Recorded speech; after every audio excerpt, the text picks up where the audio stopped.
La carta del apóstol Pablo a los Filipenses, capítulo 1.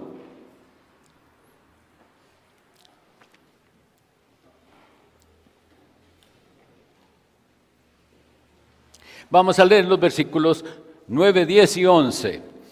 Ese es el cuarto sermón de la serie que hemos titulado Gozaos en el Señor. Filipenses capítulo 1, versículo 9.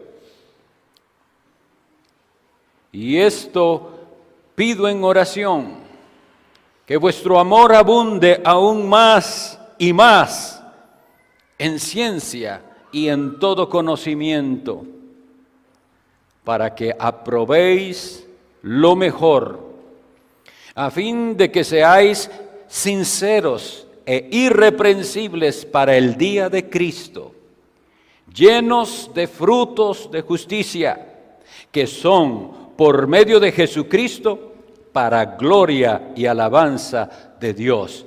Que el Señor bendiga esta lectura de su palabra. Confiemos que Él nos va a hablar por medio de esto. Esto que tenemos aquí es una oración del apóstol Pablo, por lo cual es una oración apostólica.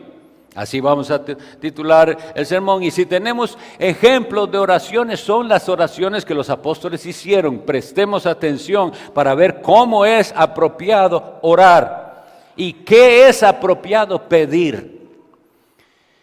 Santiago en su epístola, en el capítulo 4, versículo 3, afirma muy categóricamente: pedís y no recibís, porque pedís mal. Y al decir esto, Santiago, que hay gente que pide y no recibe porque pide mal, está diciendo, esas oraciones no son correctas, Dios no las va a contestar. También el apóstol Juan nos dice en su carta, si pedimos conforme a su voluntad, tenemos las peticiones que hayamos hecho. Pero nuestra ignorancia y la influencia del mundo nos hace pedir por cosas que no vale la pena pedir, ni que Dios está interesado en que le pidamos. El énfasis de las oraciones de los paganos eran las cosas de esta vida, y por eso Jesucristo en el Evangelio de Mateo capítulo 6 dice, no oren como oran los gentiles, es decir, los paganos, que era un montón de palabrería, pero todo tenía que ver con las cosas de esta vida. Y por eso él termina esa sección diciendo, mas buscad primeramente el reino de Dios y su justicia, y todas las demás cosas os serán añadidas. Quiere decir que las oraciones esas inválidas de los paganos tenían que ver solo con lo de esta vida. Y las cosas de esta vida sí es apropiado pedir, pero en su proporción correcta. Veamos a Jesucristo en el Padre Nuestro, como nos enseña, sí mencionar la necesidad que tenemos de sustento, pero ese no es el énfasis de la oración. Esta oración apostólica, como les digo, nos va a servir muy bien de ejemplo. Lo primero que debemos ver es que los buenos deseos, mis hermanos, no sirven de mucho. Si usted me cuenta su aflicción, o si yo le cuento mi aflicción, mi pena, mi sufrimiento que estoy pasando, mi necesidad, y usted en su corazón siente lástima por lo que yo le conté, y me dice, bueno, ojalá que le vaya bien, esos deseos no sirven de mucho si usted no ora por eso. Así que lo mismo aquí hace el apóstol. Él desea algo para los filipenses, pero no se queda en el deseo, sino que él va y ora. Y esto pido en oración.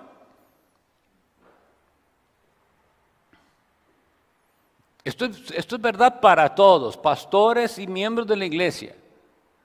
Si yo deseo que ustedes estén bien y que crezcan espiritualmente y que puedan vencer el pecado y que aprendan a caminar con Dios, mis deseos no son suficientes. ¿Oro por ustedes? Bueno, sepan que sí lo hacemos.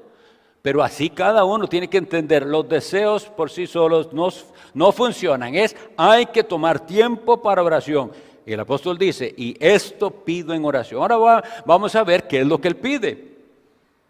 Y esto pido en oración. Que vuestro amor abunde aún más y más en ciencia y en todo conocimiento. Esas dos palabras, ciencia y conocimiento, realmente la que fue traducida aquí como ciencia es la palabra conocimiento. Y la palabra conocimiento tiene otra traducción aún más apropiada, que es la que tiene la versión de la Sociedad Bíblica Trinitaria, y es discernimiento. Es que en una tenemos el conocimiento necesario y en la otra la prudencia de cómo usar ese conocimiento. Porque miren, Él une dos virtudes muy importantes aquí. Dice, Él pide que abundemos y toma el tiempo de decir, no solo más, sino más y más. Hay cosas de las que podemos tener en cierta medida y ya es suficiente, pero hay cosas que nunca es suficiente y ni ustedes ni yo nunca podemos decir ya amo suficiente o ya sé suficiente. Bueno, el que piense que sabe suficiente, el mismo apóstol Pablo lo dice, ¿verdad? El que piensa que sabe no sabe nada como debería saberlo. Y si usted piensa que ama ya suficiente, no ama como debería. Pero hay una conexión muy importante aquí entre conocimiento y amor que hace que el mismo apóstol Pablo le diga a los corintios, en 1 Corintios 13:2, las siguientes palabras. Y si tuviere profecía y entendiese todos los misterios y toda ciencia, es decir, todo conocimiento, este sabe mucho. Y si tuviese toda la fe de tal manera que trasladase los montes y no tengo amor, nada soy. Si tiene mucho conocimiento y no tiene amor, no vale de nada. Yo tristemente debo decir que hay bastantes dentro del movimiento reformado que están en esta condición. Saben bastante, han leído bastante, pero no vale para nada porque no tienen amor. El amor, más bien ese conocimiento sin amor no vale nada. Pero lo otro también es verdad. El amor sin conocimiento no sirve.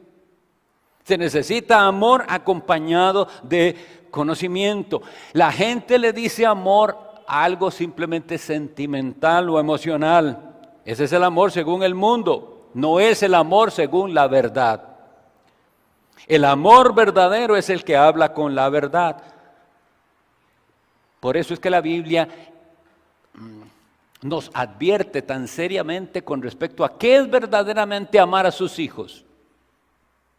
En el mundo es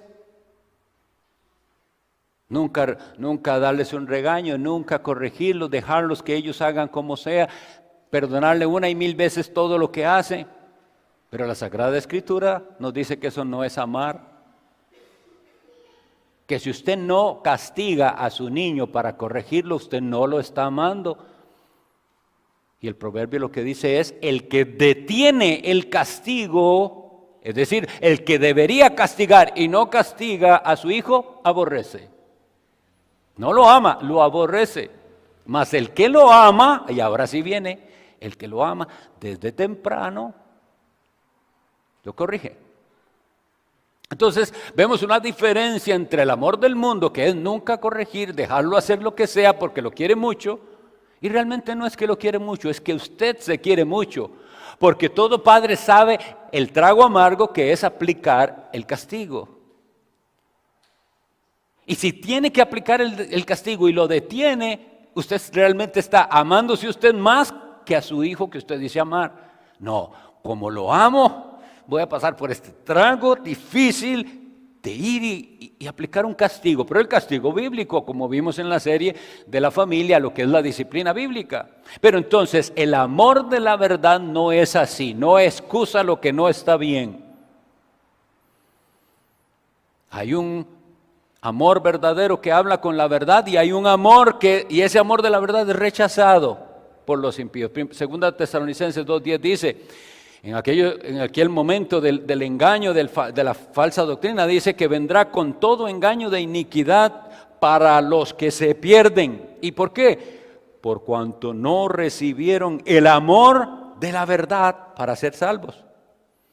Te rechaza la verdad de la palabra de Dios. Bueno, entonces va a venir Satanás con sus mentiras y a eso sí le va a creer.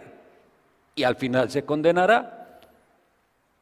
Pero en cambio nosotros, si creemos que hay esa unión entre el amor y la verdad, vamos a ser buenos amigos. Porque el Proverbio 27:6 dice así: fieles son las heridas del que ama. Como las heridas del que ama. Sí, me dio un golpe, pero porque me quería. Me hizo reaccionar. Fieles son las heridas del que ama. Suena un poco de extraño, ¿verdad? Es mi amigo, pero como lo quiero voy a tener que darle un golpe para que reaccione. Ahora, no lo lleven a la práctica literal. Tiene un significado, ¿verdad?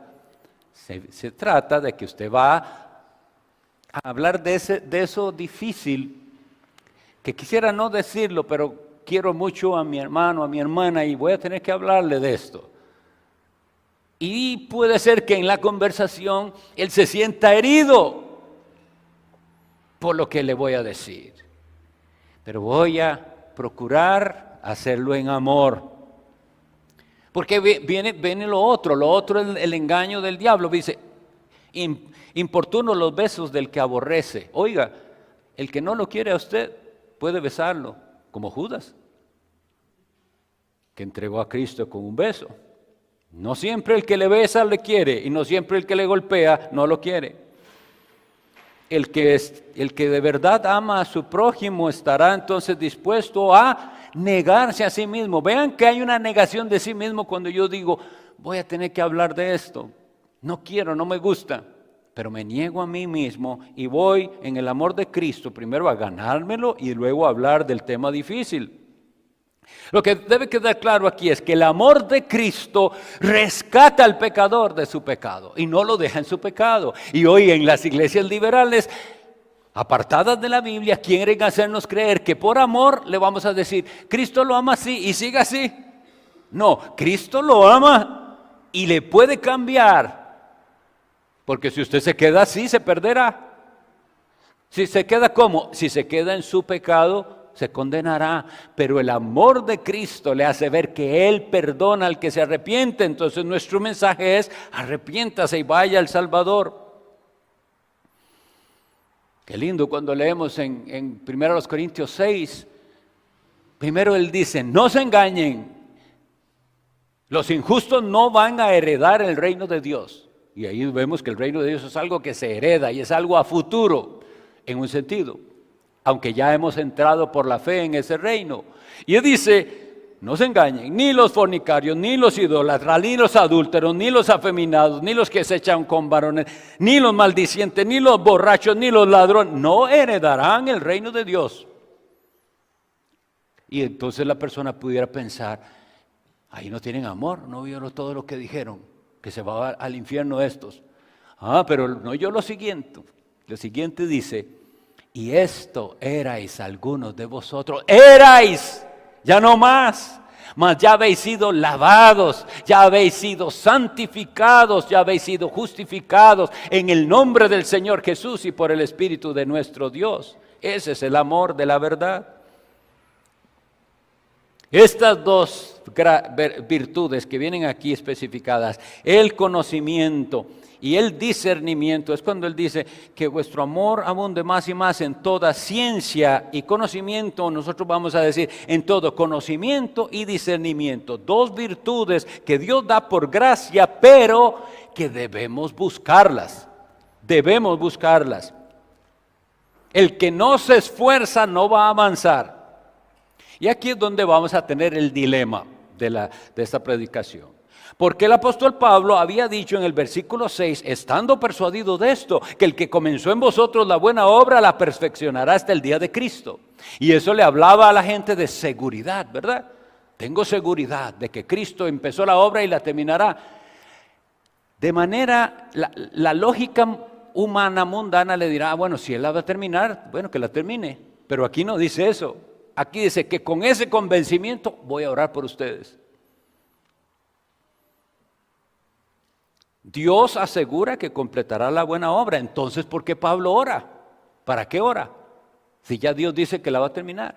Porque ambas cosas van juntas, no se contradicen.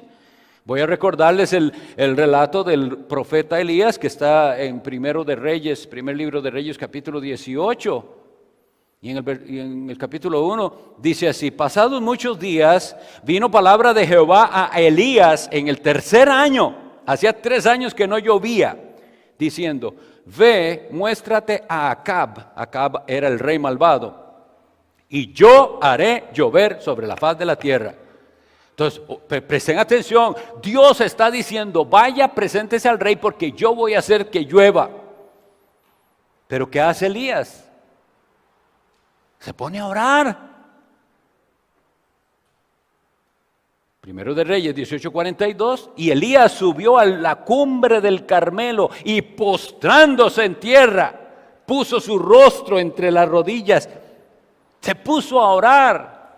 Él no dio como justificación que Dios es soberano y Dios me dijo que iba a llover y bueno, aquí me espero que llueva. No, la parte nuestra es orar que Dios cumpla lo que Él nos dijo que iba a cumplir, que iba a hacer.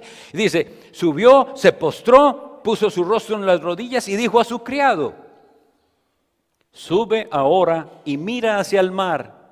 Y él subió y miró y dijo: no hay nada. Entonces, ¿qué hacemos? No hay nada. ¿Qué dice Elías? Y él volvió a decir: vuelve 7 veces. Dios me dijo que iba a hacer llover. Yo estoy aquí orando, no llueve, sigo orando. 7 veces significa usted sigue orando hasta que vea la respuesta de Dios.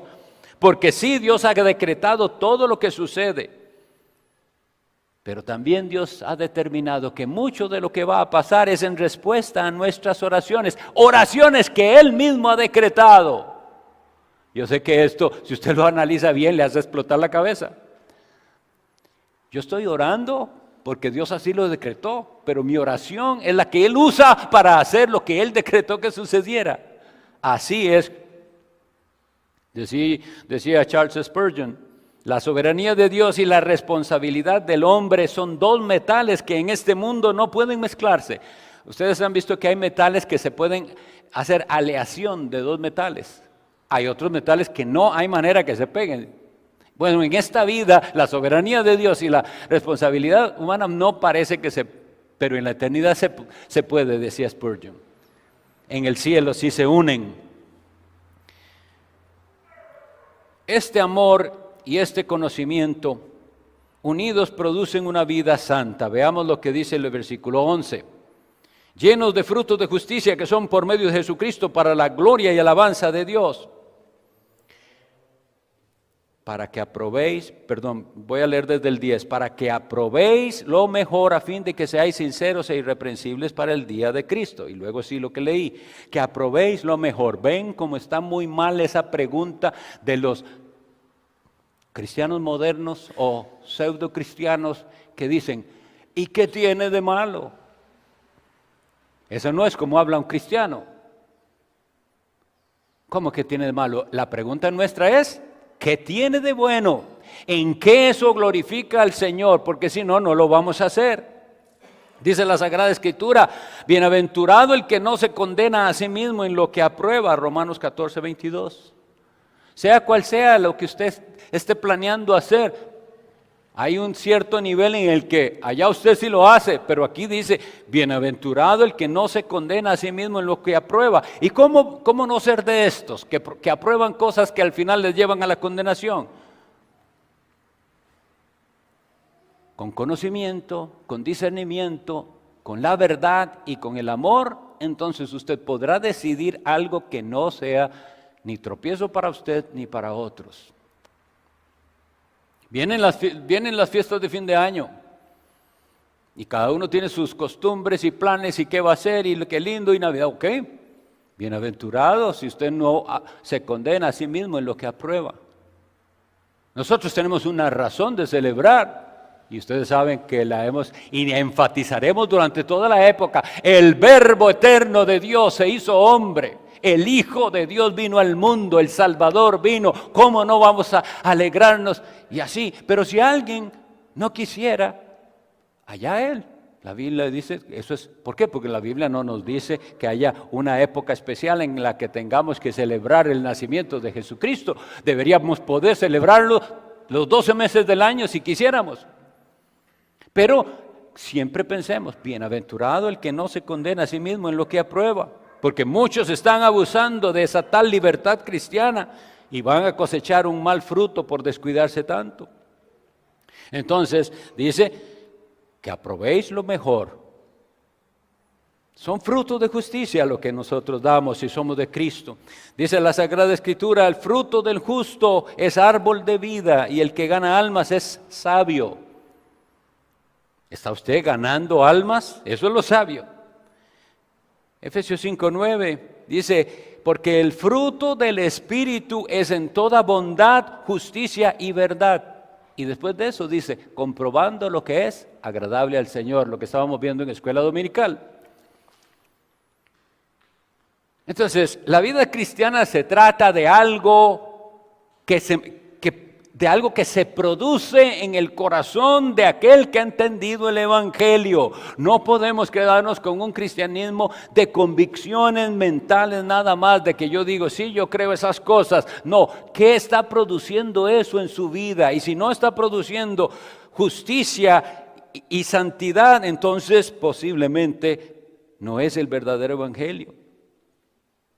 Porque como leo, el fruto del Espíritu es en toda bondad, justicia y verdad, y le lleva a usted a comprobar todo lo que agrada a Dios. Y si no le agrada a Dios, no lo queremos hacer. Gálatas 5, 22 y 23, que muchos saben de memoria, mas el fruto del Espíritu es amor, gozo, paz, paciencia, benignidad, bondad, fe, mansedumbre, templanza. De todo eso no es opcional decir, yo de esto sí tengo, pero de esto no. No, el creyente tiene que tener de todo eso en alguna medida e ir creciendo en todo eso en cierta medida. El fruto espiritual, como les digo, no es algo opcional. ¿Cómo predicaba Juan el Bautista? Lucas 3:9 nos dice, no lo imagínense, aquel hombre. Salen las multitudes, venían a él. Y cuando usted ve mucha gente, está tentado a agradar a esa gente. Y ese es el riesgo siempre, ceder ante la presión de multitudes. Y él al ver tantas personas, pudiera haber dicho, bueno, voy a cuidarme en lo que digo. No vaya a ser que no vengan más al culto. Y él lo que predicaba es, ya también el hacha está puesta a la raíz de los árboles. Por tanto, todo árbol que no da buen fruto se corta y se echa en el fuego.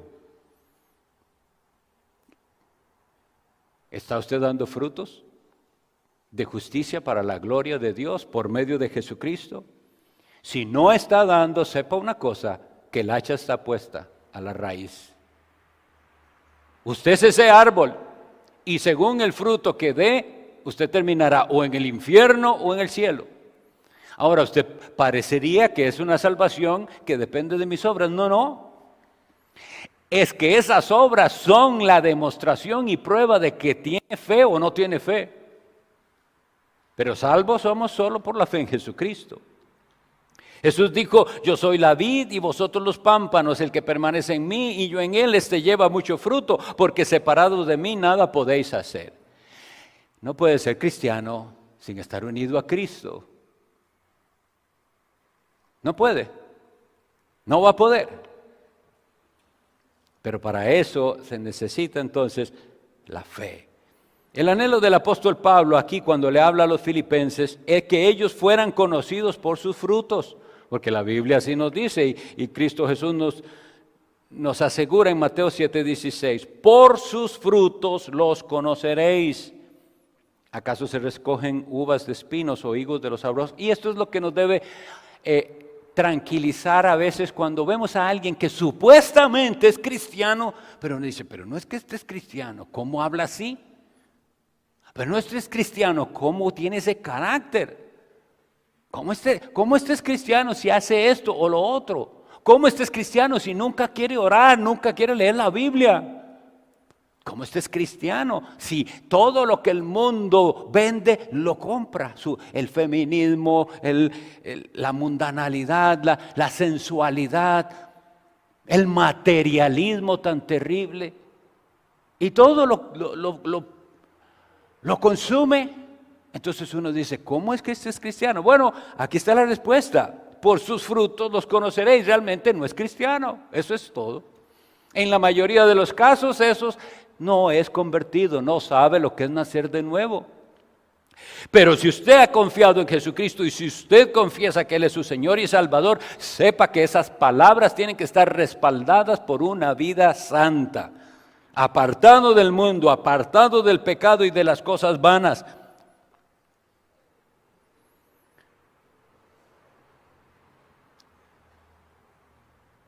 Llenos de frutos de justicia, dice el apóstol. Entonces el apóstol pide estas cosas preciosas, que abunden mucho más y más en amor, pero un amor que está unido al conocimiento, al discernimiento, y que va a producir frutos de justicia. Pero mucho de lo que las personas dan por fruto no son frutos para Dios. Realmente Dios no los considera así, son más que todo vanidades de esta vida, metas personales. Para saber si algo es fruto verdadero, lo tenemos que llevar a ver si podemos decir de eso lo que dice 1 Corintios 10:31, que incluso comer o beber lo hacemos para la gloria de Dios. Eso que usted no sabe si hacerlo o no hacerlo, y si es la voluntad de Dios o no, llévelo a eso. ¿Puede usted con limpia conciencia decir que eso usted lo va a hacer para la gloria de Dios? Y que de verdad eso que usted decide hacer no hace tropezar a nadie. Porque si no hace tropezar a nadie y usted lo puede hacer para la gloria de Dios, no debe pedirle permiso a otros.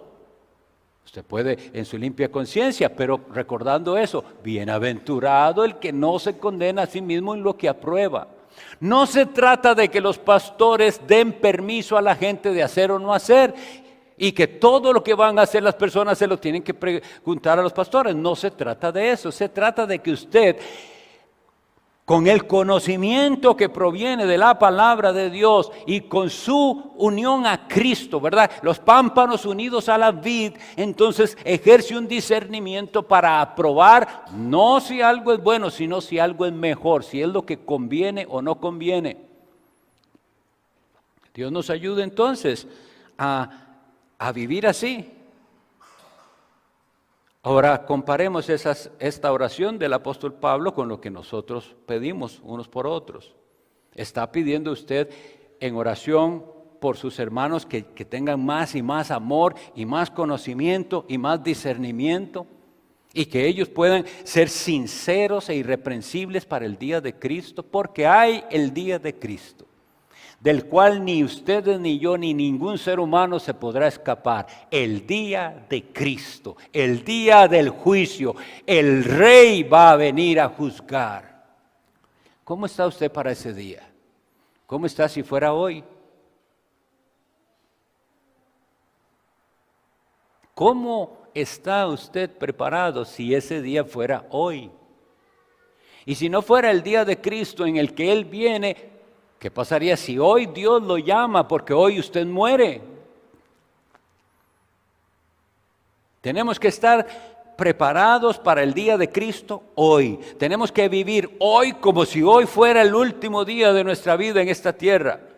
Pero tenemos que trabajar y esforzarnos como si todavía nos quedan 100 años de vida. ¿Ven? No se trata de pesimismo. ¿Trabajar cómo? ¿Servir cómo? Como si todavía queda mucho.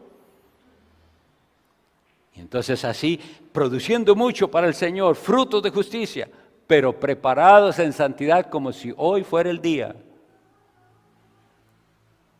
Algunos, como aquel hombre rico, insensato, están pensando mucho en las cosas de esta vida. Y tienen tanto para disfrutar y tienen tantos planes que dicen, ¿y qué voy a hacer yo con tanto? Ya sé qué voy a hacer. Mis graneros los voy a hacer más grandes. Voy a abrirme otra cuenta de otro superahorro y ahí van acumulando. ¿Cuál es la respuesta del Señor? Necio, esta noche vienen a pedirte tu alma. Y lo que has provisto, ¿de quién será? Que el Señor nos conceda aprender a orar con esta oración apostólica los unos por los otros, que el Señor nos llene de verdadero amor, de prudencia al acercarnos a otros. Sí, yo sé que hay un anhelo de ayudar, pero también con prudencia, con discernimiento, con sabiduría. No queremos perder al hermano, queremos ganarlos. Si algo debe ser corregido, pregúntese bien, ¿es usted el apropiado para hacer esta corrección? Y si vivimos así y dando frutos, entonces, ¿cuál es el final? Esto que aquí dice, para la gloria y alabanza de Dios. Así es como tenemos que vivir. Oremos. Bendito Dios, te pedimos perdón porque muchas veces lo que hacemos o lo que decimos no es para la gloria y alabanza tuya, sino que estamos pensando mucho en nosotros mismos o en cosas de esta vida, vanidades. Creemos que tú perdonas y recibimos ese perdón por Cristo. Enséñanos entonces a aprobar lo que es mejor, que nosotros como individuos, como familias y como iglesia seamos conocidos por una iglesia que abunda en amor, en conocimiento, en discernimiento y visiblemente apartados de todo aquello que es pecaminoso o mundano. Perdona nuestras hipocresías y haznos sinceros para aquel día glorioso en el que vendrá tu Hijo Jesucristo. En Él oramos. Amén.